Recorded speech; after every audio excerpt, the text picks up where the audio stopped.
How's Dorian looked in practice this week? Dorian's done a nice job. Been good. Been through everything. So we'll continue to monitor all situations with everybody. But he's been good all week. So I know you want to focus on this week's game and Yeah. the great Wednesday and having 1 week at a time, but I'm sure you saw what happened with Cal last Yeah. night and SC rescheduling. Sure. That means SC is going to have a bye before they play you. Does that matter to you? Yeah, what matters to us is really, and I actually talked to Justin this morning about what happened with the COVID protocols, and that's the most important thing. So we are aware of what went on, and just trying to get to the bottom of what lessons can you learn from it. We talk about protecting our ecosystem, and it's the one thing I think people may have dropped their guard. And I'm not saying that's what happened in Cal situation. I'm just saying in general in this country, because you kind of think it's over, but you can still get the Delta variant even if you're vaccinated. So, we use that part to look at how does it affect us and what are our guys doing. And we do have just a couple players that are unvaccinated, just like Cal did. And we make sure we meet. There's groups that are meeting not in their specific meeting rooms now. We've spread them out. We really use the building. Sometimes that's why we have the big screen over there. We meet outside. We hold our team meetings outside when at all possible. Unless the meeting's going to be less than 5 minutes, then we can do something quick inside. But if it's going to be a longer meeting, we handle it that way. But that's just part of what we're doing. Whether they have an open date or not an open date isn't something we've even thought about. Because it's not worried about concentrating on what we have this week. It's just we don't have any control of it. So it's not like I can call the league and say, well, how come that happened? It's just we understand what happened. It's just the nature of where it is, and it is what it is. So we don't worry about that part of it. So. Is Alec Anderson available? Alec Anderson, yes, he's available today. How's he progressing? He's available today, so we'll see. That's part of the process that we'll go through. So. Garrett DiGiorgio, he looks like he was kind of getting some first-team reps. How has he been developing this year? Well, Garrett's gotten first-team reps for a long time here, so he's done a really nice job. He came in here, as a true freshman, and I think in a mindset that he wanted to play football, and has really done a really nice job in progressing with everything he's played. He's a young man that I think has a huge upside, and we're excited about his progress. Every time he's stepped in, and he's either been with the ones or the twos since we started camp. So he's filled in whenever he's got an opportunity to go with the ones. He's done a really nice job. So we'll see how this whole thing plays out as we get to Saturday. What's been the emphasis on the defensive side of the ball this week to see some improvement there? Yeah, our emphasis is just on our opponent, and then what's the scheme and the game plan that Colorado has done. They varied a little bit. They threw the ball a little bit better in the last couple of weeks, so they're varying what they're doing in their attack. And really, everything you do specifically in a game week is based upon what your opponent, what looks are they going to present. Obviously, they got a really talented running back in Bruce Howard, and then they've got a quarterback who's actually very athletic. So the zone read game and him being able to keep the ball is part of what they do also. So, but it's really been team specific in terms of preparing for Colorado and what they're going to present to you. They'll play multiple personnel groups. There's some 2 tight ends. There's some 4 wide receivers. They kind of vary what they do. They don't just line up in one set grouping and just stay with that the entire game. So it's the ability for us to be in base, ability for us to be in nickel, ability for us to be in dime, and then trying to match what their personnel groups are doing.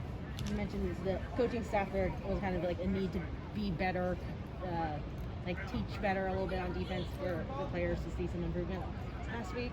I don't think I said that. Maybe I'm remembering that incorrectly. Okay. But I think I said is that everybody has to get better every day. So that's part of the entire process.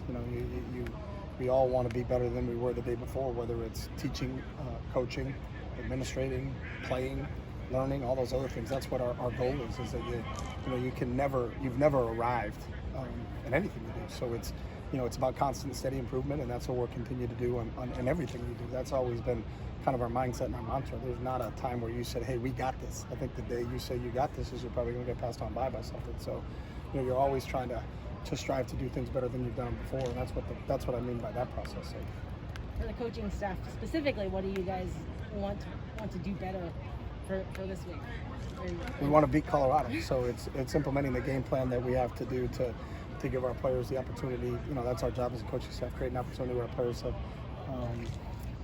put them in a situation for them to be successful. That's what our game plan's all about. When you watch Lewis on film and prepare for him, are there any similarities to the other quarterbacks you faced the last couple of weeks? I think some of the athletic kids that we face the ability that they can hurt you in the run game. And I think that's when you have to start to talk a lot about your rush lanes and your discipline in your rush lanes, because it's the unscripted plays with athletic quarterbacks like that. I think it's the same challenge that people have when they face Dorian.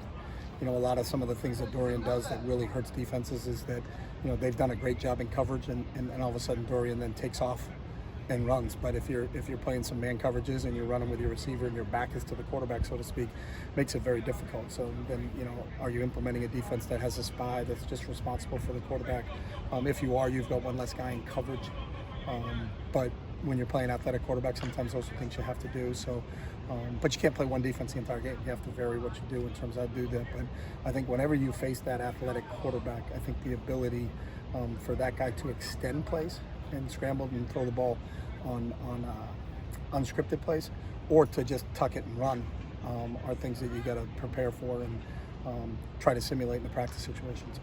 With regards to Colorado's defense, even though he's been injured off and on, facing one of the better linebackers in the conference in Landman, what do you see in him? We've always had great respect for him. I think he's one of the top linebackers in our league. He has not played in the last 2 weeks, I think. So we're not sure if we're going to see him. We are preparing for him to play. He's really good at keying and diagnosing plays. He never really gets fooled, by most schemes. He always seems to be in the right spot at the right time. Can fit up plays really, really well. You try to simulate as much as you can in practice. But I don't think anybody can actually simulate how just really instinctual he is. And he's been that way for a couple of years, and he's tough to handle. But we'll see where he is. Again, he hasn't played. I think it's the last 2 weeks.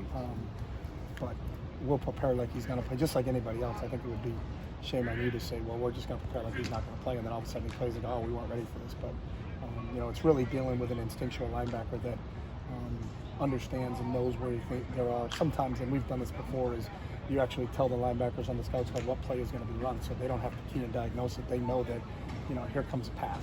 So even though it's play action, they're not going to give you as much of a fake, because that's the type of guy Nate is. Nate's going to be able to figure that stuff out pretty quickly too. So there's a way to try to simulate that, but we just got to be really conscious of where 53 is if he's in the game. You kind of answered my next question, which was, how hard is that process to simulate a guy like him? And you're working with your scout team, and they can't be him. Yeah, I think the cheat code is when you tell them to play beforehand. So here comes a sweep play. So now he's got to, and then where does he got to fit in the sweep play? He's got to fit over the top of. He's got to fit over the top of it. So you can tell the linebacker before the play they're going to sweep. They need you to fit over the top. So you're giving them kind of the answers to the test. They don't have to key and diagnose it like the players that are going to play against us on Saturday are, because they don't know the play before it starts. But when you play the great linebackers, the Luke Kuechly's, the Ray Lewis's, guys like that, it's like they almost know your play before you know your play. And that's really what an instinctual linebacker is. He understands and has studied the blocking scheme so well that he knows what's the quick visual cue for him to say, hey, it's this play, and I've diagnosed it, and then to get to where I got to be. And so when how we do it from a scout standpoint is we'll actually tell our inside linebackers what the play is beforehand. So as we're calling our play on the sideline, as our GAs are lining up our scout squad, they'll give them, and that's noted on the script, hey, it's linebackers lining up an A gap and a 10 alignment, but it's sweep to the right. Tell him we need him to fast flow on this. So you tell him before the play, so you almost see him leaning and moving. But that's what you actually see on tape from Nate, because he can tell something, whether it's backfield alignment, the sets of the offensive line, how much weight is on their hand, how much weight is back on their hand. All of those different variables go into it. The defensive player being able to key and diagnose that play. How do you get a scout squad player to figure that out? Is basically just tell them to play before it happens. So. All right, thanks, Coach.